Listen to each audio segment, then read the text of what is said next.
Hello, my name is Tori McKenna, and we are C Company from the BSG game, and we were in Industry 22 this year.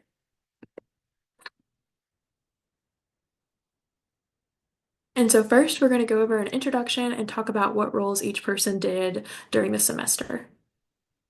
So my roles were as I kind of looked over compensation and training, burn-in production, production facilities, as well as distribution and warehouse. Hello, I'm Emma Fulgham, and the role I played was internet marketing and wholesale marketing. Hello, I'm John Burnson, and my decision-making roles were private label operations and celebrity endorsements. Hello everyone, my name is Ivan Soto. I was in charge of corporate citizenship and also finance and cash flow. All right. So here's our agenda for today. First, we're going to discuss the original strategy that we started with, and then we're going to talk about the aligned functions to go along with that strategy. And then we're also going to talk about changing gears and how we ended up changing our strategy. And then also we're talking about our review of strategic and financial performance and our impacted results due to competitive pressures, as well as moving forward, what lessons we've learned and what we would change moving forward to outcompete our rivals in the coming years. So first, I'm going to talk about our original strategy. So our original strategy for this game was to approach it with a broad differentiation, high quality approach. And so our goal was to create as many shoes as possible and have a wide variety of shoe models and also make them top quality with superior materials and enhanced materials. So now I'm going to kind of dive into our aligned functions and what decisions we made in order to support our overall generic strategy. So, um, we wanted to have a high image rating, so that include having celebrity endorsements and finding celebrities that had certain appeals in each country. And then we also wanted to have an elevated brand perception and get a high SQ rating through high compensation, superior materials, and things like that. We also wanted to have top tier quality, so we made sure to heavily invest into our TQM and make sure that our processes were efficient and that we were able to minimize the amount of rejects of shoes that we had.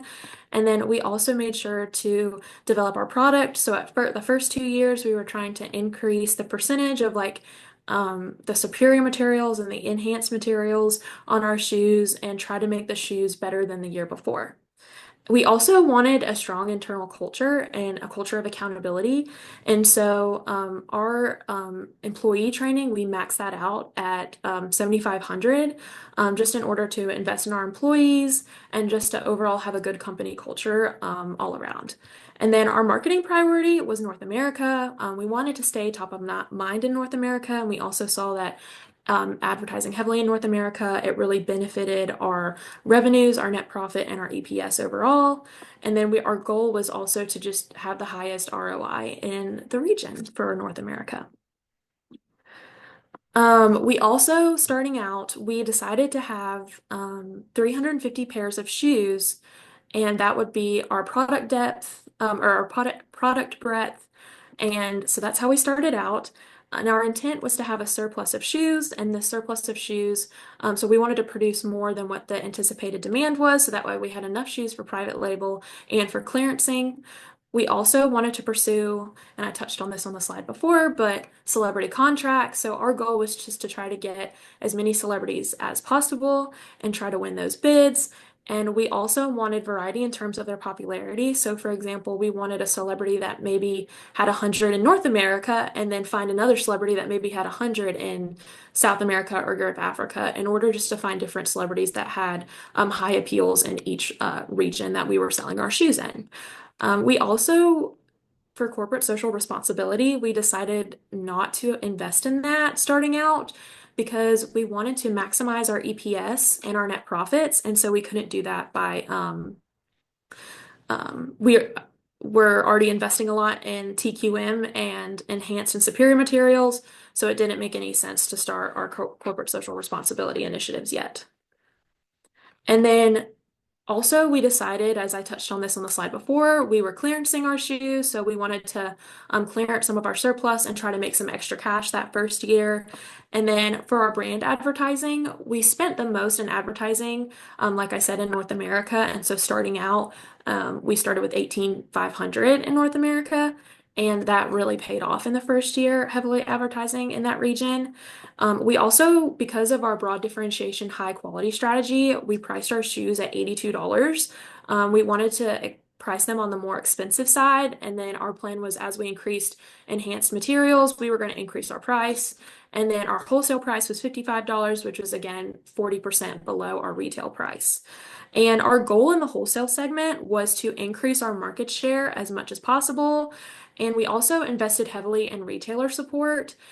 We invested 5,000 and we just slowly increased it over time. So even despite we do have a strategy change that happened around year 13, we decided to keep investing in that and to gain more market share in the wholesale segment. And we also were able to do private label that first year. And so our pricing was at $28, and it was also the lowest in the region in comparison to our competitors. And here's the strategic group map from our first year of decisions with this strategy. So as you can see, we are at the top with companies I and G is just hiding behind company I because they had the exact same results. And so as you can see, we are right here, company C. And so we were just having to compete with company I and company G. So starting out, this seemed to be a successful strategy. And same thing in the wholesale segment, I and G are up here, and we were kind of falling short a little bit behind here, but we felt that we were in a good place at this time with this strategy. And now I'm going to throw it off to John Bergson.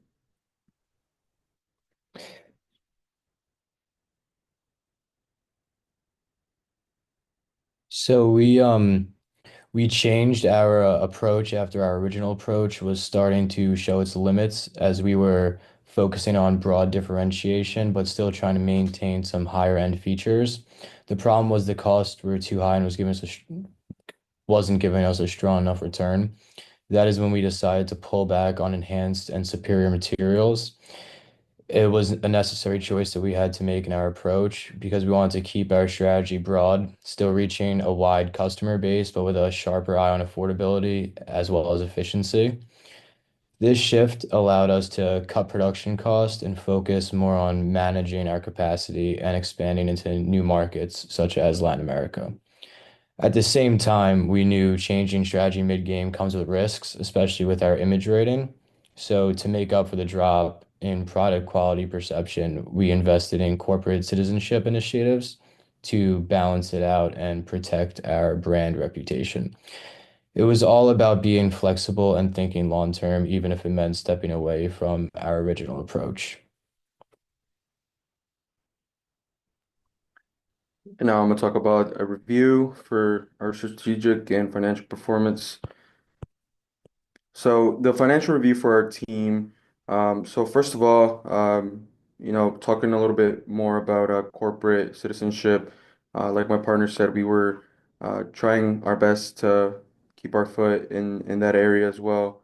Um, but as we can see here in the picture, we were able to maintain an earnings per share of $21.81 at the end of year 21. We were able to have a return on equity of 24%. Our credit rating was A minus, and our image rating was of 84. Um, we were glad that we were able to accomplish what we did. We also were the industry champions, and we were able to get the certificate from BSG. Um, and our cash available at the end of all of this was 2,354,000. And our projected cash balance is 1,032,100. And a little bit about our strategic performance review. We were able to expand to Latin America to have better costs on cost of goods sold, celebrity endorsements. We were able to stay on budget. We chose quality over everything.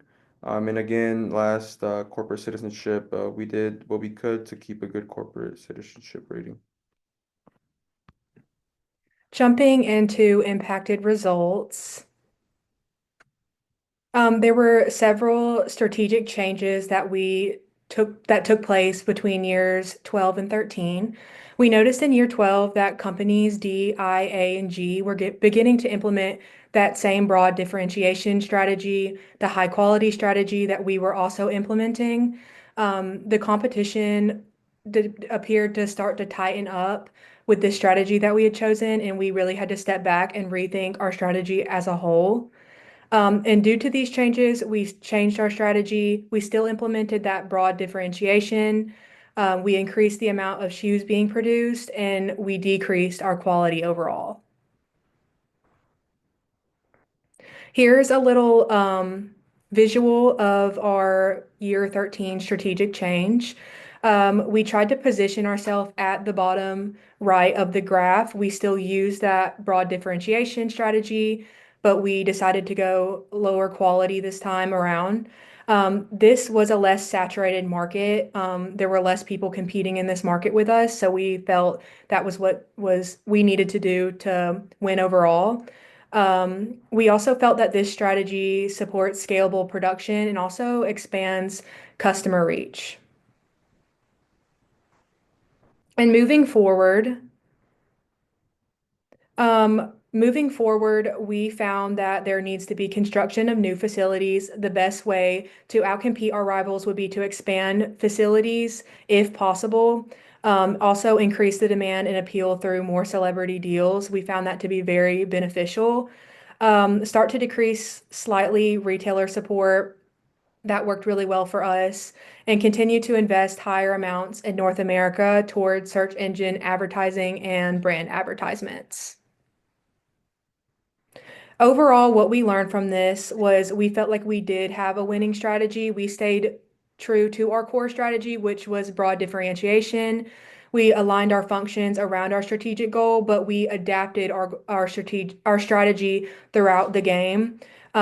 We adapted to the market through private label and targeted marketing.